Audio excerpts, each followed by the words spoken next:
Tapi kali ini kita mau belajar tentang konseling pranikah. Konseling pranikah itu penting. Kali ini kita akan belajar arti pernikahan. Topiknya adalah tidak ada keluarga yang sempurna. Parenting ini perlu diketahui oleh semua orang, bukan hanya orang tua. Belajarlah menjadi teman yang asik, yang ngobrol, yang menghargai.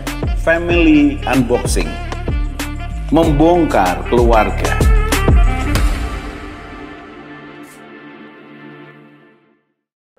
Salam keluarga Indonesia, kita belajar lagi. Kali ini kita akan belajar tentang pernikahan.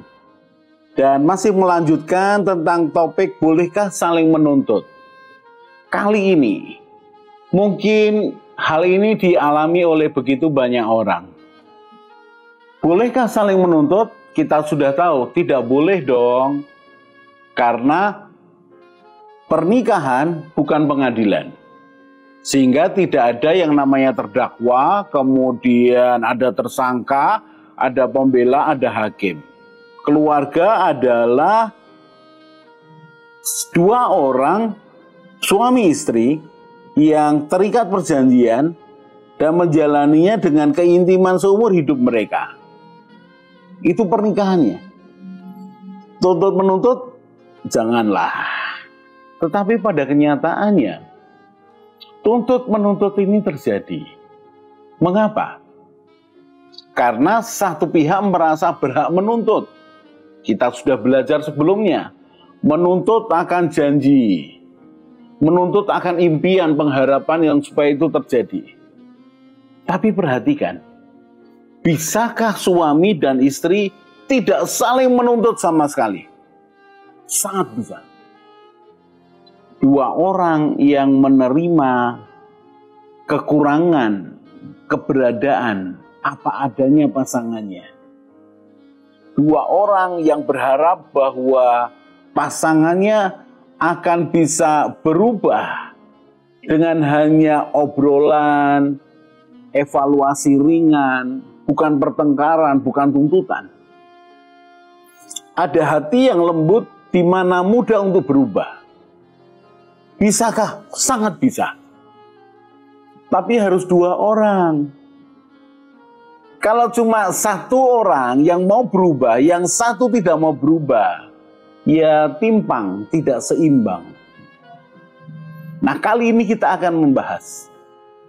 Kalau salah satu tidak mau berubah bagaimana, Pak? Yang satunya nuntut, kemudian yang satunya tidak mau berubah. Saya ulangi sekali lagi, yang satunya tetap ngontot, kamu harus berubah. Cara bicaramu, cara kamu memandang akan masalah kita, perlakuanmu kepada anak, perlakuanmu kepada keluargaku, perlakuanmu tentang uang, perlakuanmu tentang teman-temanmu, kamu harus berubah. Begitu banyak daftar tuntutan untuk berubah.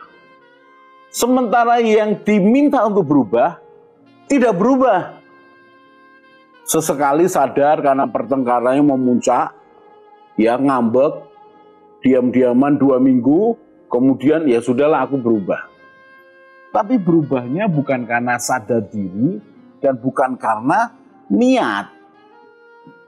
Bukan karena sadar diri, bukan karena niat, karena terpaksa.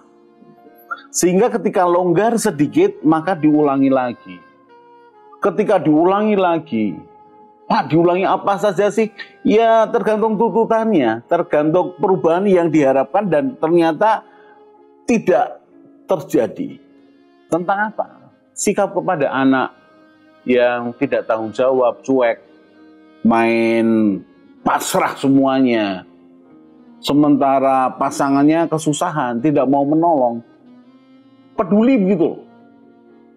Perubahan apa? Banyak, setiap orang punya masalah. Salah satunya, sikapmu kepada orang tuamu.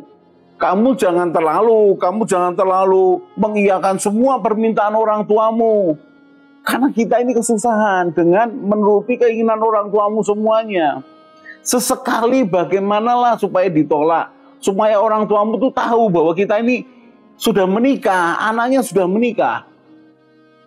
Masalah lagi, secara prinsip tidak mau berubah. Karena kita mau melihat ini satunya nuntut, satunya tidak mau berubah. Lalu apa yang harus dilakukan?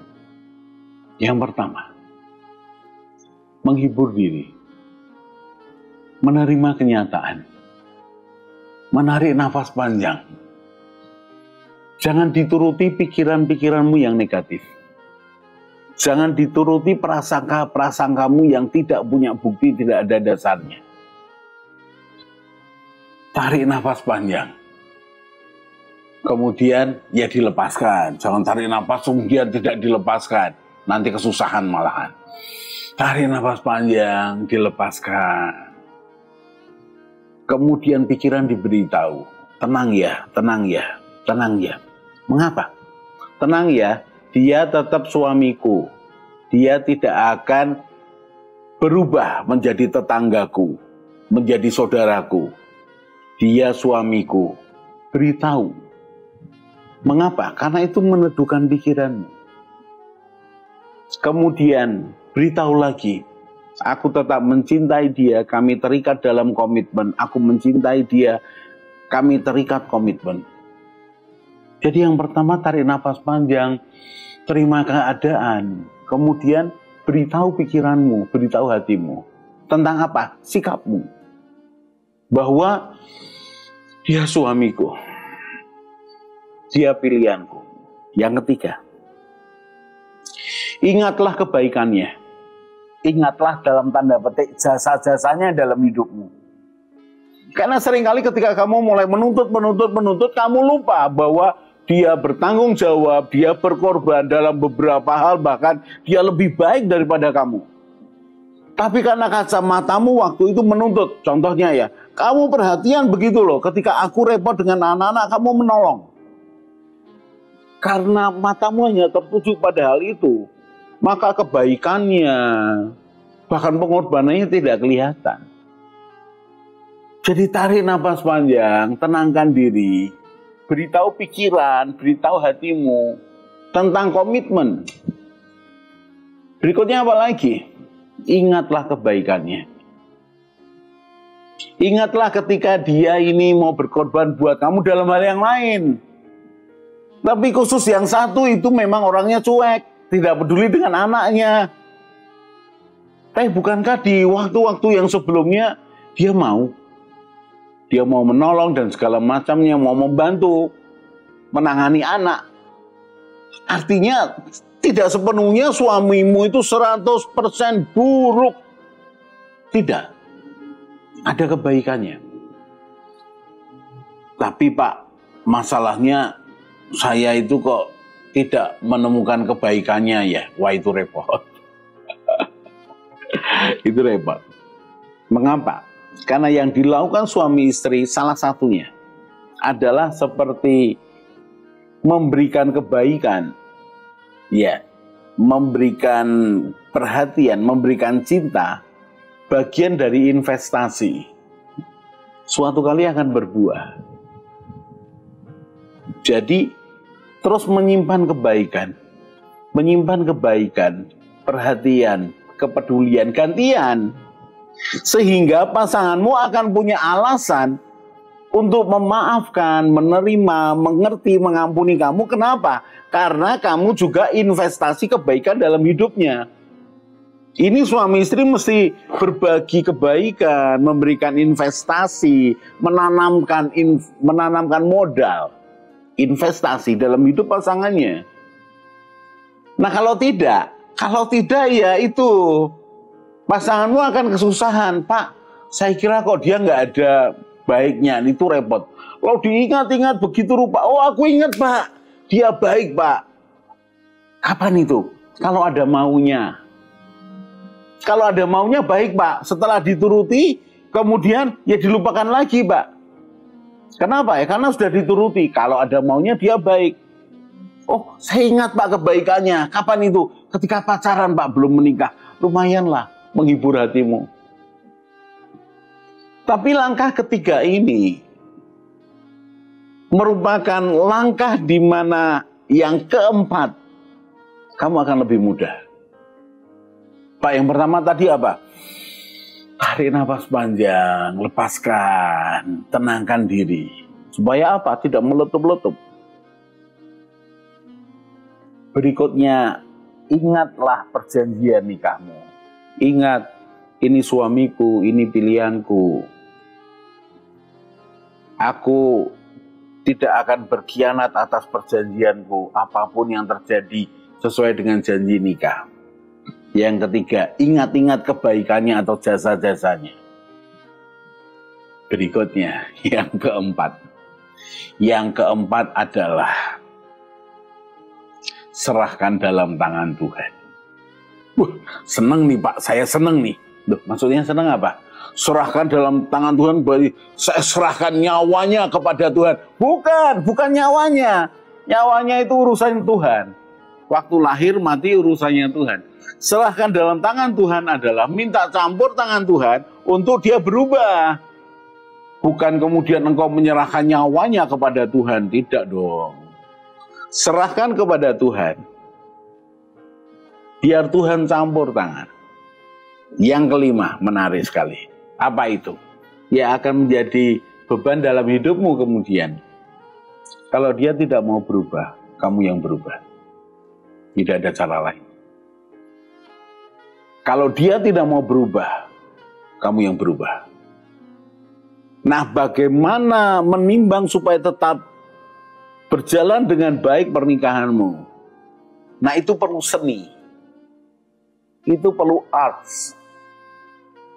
Seperti ya bagaimana menata. Contoh nih ya. Kalau kamu ini pernah naik sepeda, naik motor, atau nyetir mobil. Kalau saya tanya, kapan kamu ngerem, di meter keberapa, di jarak keberapa, pada saat apa? Maka teorimu muncul. Oh, pada saat begini kecepatannya kalau sekian saya harus mulai rem segini segala. Itu teorimu. Tapi pada kenyataannya, ketika sesuatu terjadi tiba-tiba, apa yang kamu lakukan? Semuanya refleks. Bukan dilepas semua, tanganmu lepas, kakimu lepas, wah gitu ya. Celaka. Kamu harus melatih diri. Rem mendadak gitu. Overpress neleng. Bahkan kalau terlalu beban berat, kaget ya handrem bahkan. Kalau itu turun atau segala macamnya. Ada emergency exit. Ada pintu keluar darurat. Dalam permasalahanmu. Jadi jalan keluar darurat yang paling berat untuk ini adalah ya kamu yang berubah. Pak, bagaimana caranya berubah sementara dia tidak mau berubah? Saya sudah berubah, dia tidak mau berubah. Bagaimana Pak? Saya ini bagaimana bisa mengatasi hal ini? Kita lanjutkan di segmen berikutnya. Tetap dalam tema yang sama. Salam keluarga Indonesia. Oke, yuk. Mari bergabung dalam Keluarga Indonesia dengan cara subscribe channel ini. Di Keluarga Indonesia, kita akan belajar bersama tentang pranikah, pernikahan, keluarga, parenting, mertua menantu, dan juga family unboxing. Jadi jangan lupa share kepada teman dan keluarga dan juga subscribe.